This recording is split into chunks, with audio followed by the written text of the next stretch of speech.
Bonjour, bonjour à vous toutes et à vous tous. Eh bien, aujourd'hui, une vidéo sur mes flops de l'année 2015. Alors, j'aurais pu en avoir plus parce qu'il y en a quand même quelques fois des flops sur le nombre de produits qu'on achète. Mais je vais vous donner les plus flops des flops, quoi. Alors, ce que je n'ai pas aimé, c'est pas forcément des flops, mais je trouve ça très cher pour le bénéfice qu'on en retire. C'est tout ce qui est les gammes Renutri, Estée Lauder, Diamonds. Je les ai essayés parce que la vendeuse de Sephora m'en a donné vraiment un sacré lot. Je ne trouve rien de plus que quand j'utilise mes propres produits Estée Lauder qui sont à un prix correct. Là, ce sont des crèmes qui atteignent quand même dans les 400 euros.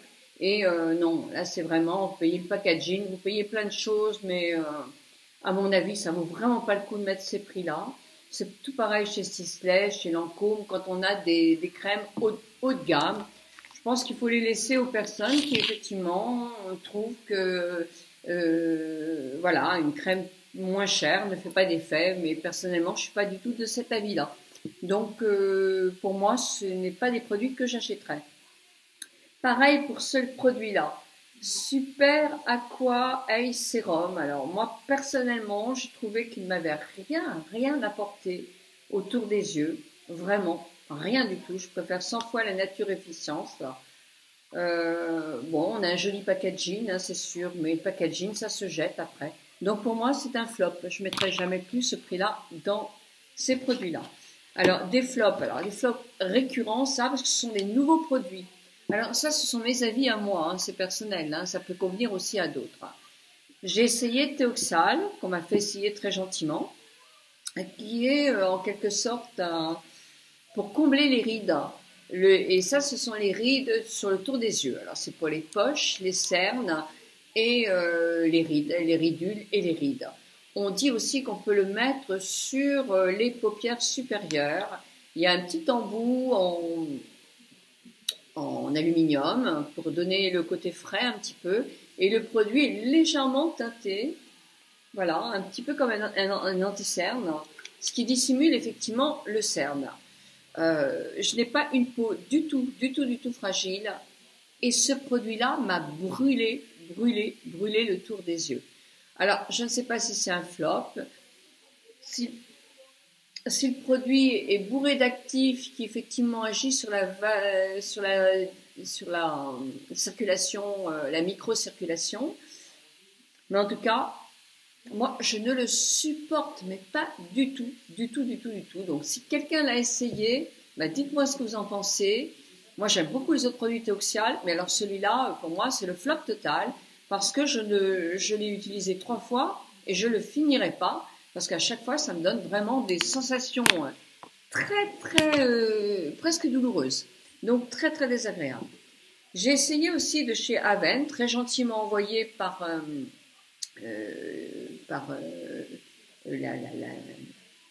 l'une des directrices de chez Aven en produit. C'est le produit de la nouvelle gamme. Alors ça, c'est le combleur de rides.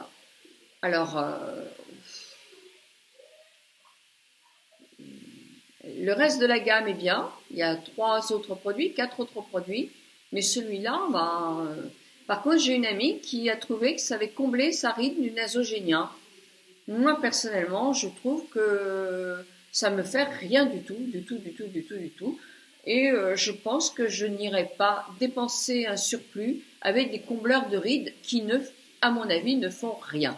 Parce que j'ai essayé celui-ci, mais j'en ai essayé d'autres. J'ai essayé celui d'Estée Lauder, le New Dimension, qui est pareil, qui est un combleur de rides, alors qu'on applique matin et soir sur le tour des yeux, sur la ride là, sur le nasogénien. Personnellement, je l'ai fait pendant 1 mois et ça n'a rien changé. Donc, allégeons nos dépenses. Bon, sinon, on va parler un petit peu des blurs. Alors, les blurs, ce sont pas des CC cream, c'est pas des bébé cream. Ce sont des embellisseurs de teint, on va dire, avant de mettre un maquillage. Alors certaines personnes peuvent le mettre seul, et puis d'autres le mettent avec un fond de teint. Alors j'en ai essayé un certain nombre aussi, je vous ferai une vidéo spéciale. Moi j'ai essayé Officé, Et peut-être pour une peau très très sèche, ça peut être sympa. Elle est légèrement bleutée. Vous voyez, quand je l'applique comme ça, alors elle fait pas mal du tout, elle n'est pas du tout désagréable, hein. Mais moi j'ai trouvé qu'après je brillais, je brillais, je brillais, je brillais. Donc sur une peau sèche, ça peut être facilement à essayer parce que c'est un échantillon. Pour moi, ça me convient pas. Mais je peux pas dire que c'est un flop. Ce sont des produits qui, moi, ne me conviennent pas, celui-là. Alors, j'ai essayé celui-là, le Nivea, pour le démaquillant, pour le tour des yeux. Ça, c'est pareil, je vais le jeter, hein. Je l'ai à peine entamé.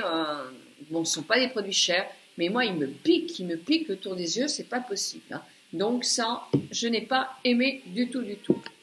Des produits de chez, alors nos amis canadiennes vont être contents.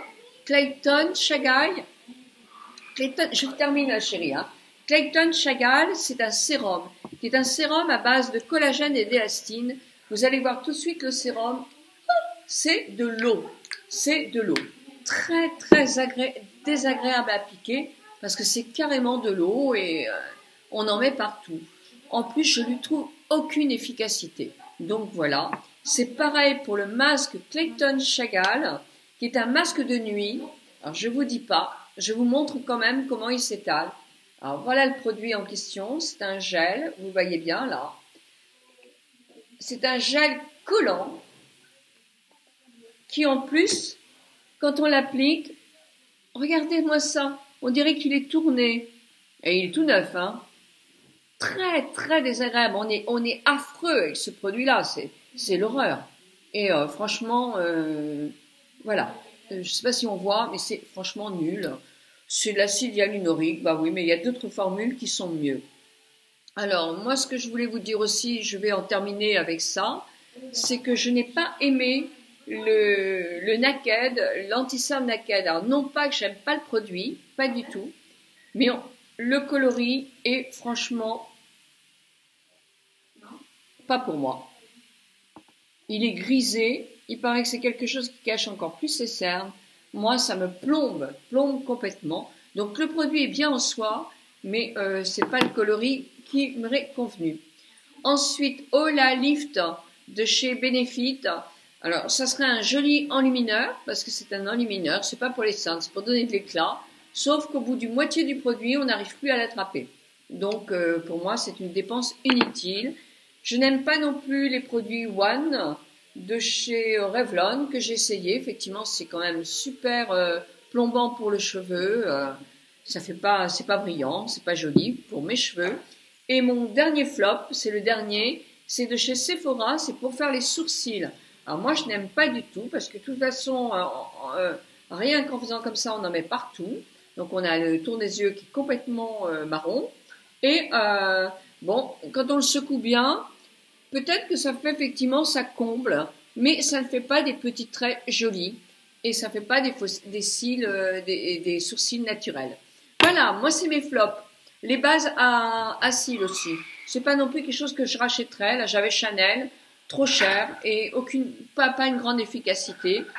Et c'est tout, c'est tout, c'est tout, c'est tout. Donc c'est mes flops. Moi, j'attends que vous me disiez dans vos commentaires vos propres flops à vous. Et puis ce que vous avez pensé de mes flops à moi en me disant, bah non, moi j'ai trouvé ça très bien. Voilà, je vous souhaite une très très bonne journée à toutes et à tous. Bisous.